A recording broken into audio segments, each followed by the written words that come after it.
Hello everyone, welcome to my channel. You're watching English Study with Shweta.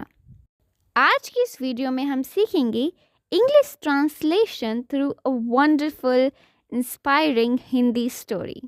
So keep on watching this video till the very end. बहुत समय पहले एक व्यक्ति लंबे सफ़र पर निकला. चलते चलते वह थक गया और उसे आराम करने के लिए एक स्थान चाहिए था. जल्द ही उसने एक हरा भरा पेड़ देखा. पेड़ बहुत ही सुंदर और शीतल छाया देने वाला था. वह व्यक्ति उसकी छाया में बैठ गया और सोचा, कितना अच्छा होता अगर मुझे कुछ खाने को मिलता. आश्चर्यजनक रूप से उसके सामने स्वादिष्ट भोजन आ गया. वह चौंक गया, परंतु भूख के कारण उसने जल्दी जल्दी खाना खा लिया. फिर उसने सोचा, अब अगर सोने के लिए एक नरम बिस्तर मिल जाता तो अच्छा होता. फिर क्या, वहाँ नरम और आरामदायक बिस्तर प्रकट हो गया. व्यक्ति को लगा कि कुछ अजीब हो रहा है. उसने सोचा, अगर कोई भूत यहाँ आ गया तो. और तुरंत एक भूत उसके सामने खड़ा हो गया. भूत को देखकर वह डर गया और सोचा, अब तो भूत मुझे मार ही देगा. और ऐसा ही हुआ. यह पेड़ कल्प वृक्ष था जो हर इच्छा को पूरा करता था, लेकिन व्यक्ति के नकारात्मक विचारों ने उसे परेशानियों में डाल दिया. यह कल्प वृक्ष की कहानी हमें अभिव्यक्ति के सिद्धांत की शिक्षा देती है. ये हमें हमारी मैनिफेस्टेशन की पावर बताती है. हम जिस पर भी ध्यान केंद्रित करते हैं, चाहे वो अच्छा हो या बुरा, वह हमारे जीवन में ज़रूर बढ़ता है. इसलिए हमेशा सकारात्मक सोचें, यानी पॉजिटिव थॉट्स रखें, क्योंकि आपके विचार ही आपकी वास्तविकता को आकार देते हैं. तो चलिए सीखते हैं English translation through this inspiring story. बहुत समय पहले एक व्यक्ति लंबे सफ़र पर निकला. बहुत समय पहले यानी लॉन्ग अगो या फिर लॉन्ग टाइम अगो, दोनों का मतलब एक ही है कि ये बात बहुत पुरानी है. एक व्यक्ति लंबे सफ़र पर निकला. A man was on a journey. Journey यानी सफ़र. A man was on a journey. चलते चलते वह थक गया. He got tired. ठीक है, टेंस जो है वो पास्ट इंडेफिनिट में है. थक गया तो हम क्या कहेंगे, ही गॉट टायर्ड. गेट की हम सेकंड फॉर्म लगाएंगे जो कि है गॉट. ही गॉट टायर्ड. अब किस वजह से थक गया? चलने के कारण. तो हम बोलेंगे ही गॉट टायर्ड ऑफ वॉकिंग. ठीक है, अगर हमें बोलना हो कि वह सोते सोते थक गया तो हम बोलेंगे ही गॉट टायर्ड ऑफ स्लीपिंग. वह पढ़ते पढ़ते थक गया. He got tired of studying or reading. All right? और उसे आराम करने के लिए एक स्थान चाहिए था. And अब ये सेंटेंस है पास्ट का, और चाहिए था, उसे एक स्थान की ज़रूरत थी. उसे हम इंग्लिश में कहेंगे नीड, और नीड की हम यहाँ पर सेकेंड फॉर्म लगाएंगे, needed. He needed a place to rest. Place to rest यानी एक स्थान चाहिए था आराम करने के लिए.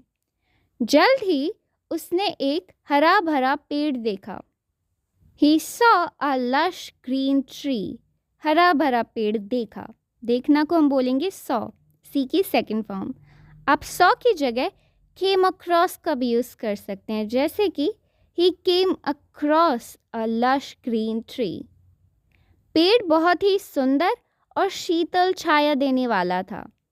पहली बात, पेड़ बहुत सुंदर था. The tree was very beautiful. और शीतल छाया देने वाला था. देने को हम बोलते हैं प्रोवाइड. तो प्रोवाइड की हम यहाँ पर सेकेंड फॉर्म लगाएंगे. Provided cool shade. शेड यानी छाया. The tree was very beautiful and provided a cool shade.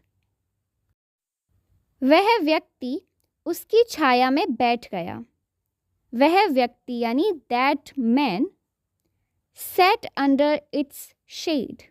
sat यानी बैठ गया, पेड़ के छाया में बैठा था, पेड़ के नीचे, तो हम किसका यूज़ करेंगे? under का, under. The man sat under its shade. और सोचा and thought, कितना अच्छा होता अगर मुझे कुछ खाने को मिलता. अब यहाँ पर वो एक विश कर रहा है, एक कामना कर रहा है. कितना अच्छा होता, how wonderful it would B. यहाँ पे वुड का हम यूज़ करेंगे क्योंकि हम यहाँ पर अपनी एक विश जाहिर कर रहे हैं. ऐसा सच में हुआ नहीं है, उसके पास अभी खाना है नहीं. How wonderful it would be if I had something to eat. If यानी यदि. If I had something to eat, अगर मेरे पास कुछ खाने को होता. आश्चर्यजनक रूप से, अमेजिंगली, या फिर आप बोल सकते हैं सरप्राइजिंगली. ठीक है, उसके सामने स्वादिष्ट भोजन आ गया. स्वादिष्ट भोजन यहाँ पे एक प्रकट हुआ है. ठीक है, एक जादू की वजह से आया है, तो उसे हम इंग्लिश में बोलेंगे अपीयर. अपीयर यानी प्रकट होना या दिखाई देना. स्वादिष्ट भोजन को हम इंग्लिश में कहते हैं डिलीशियस फूड. तो कैसे बोलेंगे? उसके सामने स्वादिष्ट भोजन आ गया. आ गया लास्ट में या है, यानी पास्ट इंडेफिनिट का सेंटेंस है. Delicious food appeared before him. Before him यानी उसके सामने. अमेजिंगली और surprisingly delicious food appeared before him. वह चौंक गया. He was surprised. ओके, परंतु बट भूख के कारण, ड्राइवन बाय हंगर, या फिर आप बोल सकते हैं बिकॉज ऑफ हंगर, उसने जल्दी जल्दी खाना खा लिया. He quickly ate the food. Ate eat की सेकेंड फॉर्म है, क्विकली यानी जल्दी जल्दी. फिर उसने सोचा, देन ही थॉट, अब अगर सोने के लिए एक नरम बिस्तर मिल जाता तो अच्छा होता. अब यानी now. It would be great यानी अच्छा होता. If I could have a soft bed to sleep on. Soft bed यानी नरम बिस्तर, टू स्लीप ऑन यानी सोने के लिए. इट वुड बी ग्रेट और it would be wonderful if I could have a soft bed to sleep on. फिर क्या? And low. एंड लो इसका यूज़ हम बहुत कम करते हैं स्पोकन इंग्लिश में, लेकिन जब भी हम स्टोरीज़ में देखते हैं तब वहाँ पर लो का यूज़ किया जाता है. इसका मतलब होता है कि लुक यानी देखो, एक सरप्राइजिंग इफ़ेक्ट के लिए इसे देखा जाता है. फिर क्या? या ना एक सरप्राइज़ आया है कि वहाँ पर बिस्तर प्रकट हो गया, तो हम यूज़ करेंगे एंड लो. अ सॉफ्ट यानी एक नरम, कंफर्टेबल यानी आरामदायक, बेड यानी बिस्तर, अपीयर्ड प्रकट हो गया. A soft comfortable bed appeared. व्यक्ति को लगा कि कुछ अजीब हो रहा है. द मैन स्टार्टेड फीलिंग यानी उस व्यक्ति को ये महसूस होने लगा दैट समथिंग यानी कुछ, स्ट्रेंज वॉज हैपनिंग. स्ट्रेंज यानी अजीब. The man started feeling that something strange was happening. उसने सोचा, he thought, अगर कोई भूत यहाँ आ गया तो. अब ये जो इन्वर्टेड कॉमास के अंदर सेंटेंस है, अगर कोई भूत यहाँ आ गया तो, इसको हम प्रेजेंट टेंस में ट्रांसलेट करेंगे. ओके, क्योंकि ये इसकी रियल लाइफ कॉन्वर्सेशन है उस इंसान की, उस व्यक्ति की. क्योंकि जैसा उसने कहा था वैसा ही हमने यहाँ लिख दिया है. उसने ऐसा सोचा, अगर कोई भूत यहाँ आ गया तो. व्हाट इफ़ यानी अगर ऐसा हुआ तो. A ghost appears here. एक भूत यहाँ प्रकट हो जाता है और तुरंत, एंड इंस्टेंटली, या फिर आप बोल सकते हैं इमीडिएटली, एक भूत उसके सामने खड़ा हो गया. A ghost stood in front of him. Stood जो है स्टैंड की यानी खड़े होने की सेकेंड फॉर्म है. A ghost stood in front of him. In front of him यानी उसके सामने. आप in front of him की जगह before him का भी यूज़ कर सकते हैं. A ghost stood in front of him. भूत को देखकर वह डर गया. Seeing the ghost, he became frightened. Frightened यानी डर गया, बहुत ज़्यादा घबरा गया। आप स्कैर्ड भी बोल सकते हैं, लेकिन यहाँ पे फ्राइटेंड का यूज़ इसलिए किया गया है क्योंकि वो बहुत ज़्यादा घबरा गया था, बहुत ज़्यादा डर गया था। ही बिकेम फ्राइटेंड, और सोचा एंड थॉट, अब तो भूत मुझे मार ही देगा। The ghost will surely kill me now. अब यहाँ पर ये सेंटेंस फ्यूचर के लिए है क्योंकि अभी तक उसको मारा गया नहीं है, लेकिन उसने ये सोचा है कि अब ये मुझे मार देगा। The ghost will surely kill me now. Surely यानी बिल्कुल, पक्के तरीके से, ठीक है, और ऐसा ही हुआ। And that is exactly what happened.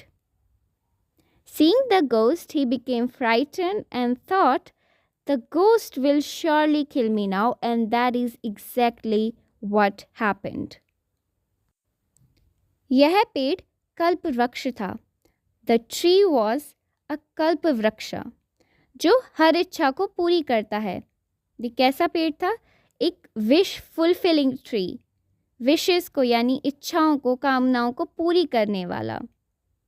लेकिन however की जगह अब बट का भी यूज़ कर सकते हैं। व्यक्ति के नकारात्मक विचारों ने उसे परेशानियों में डाल दिया।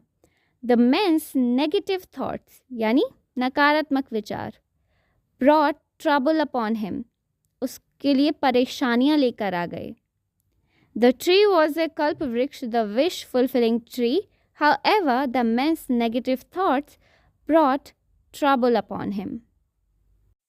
तो यही था आज की हमारी इस वीडियो के लिए। I'll be back with the new lessons soon. Till then, you guys stay curious and keep learning.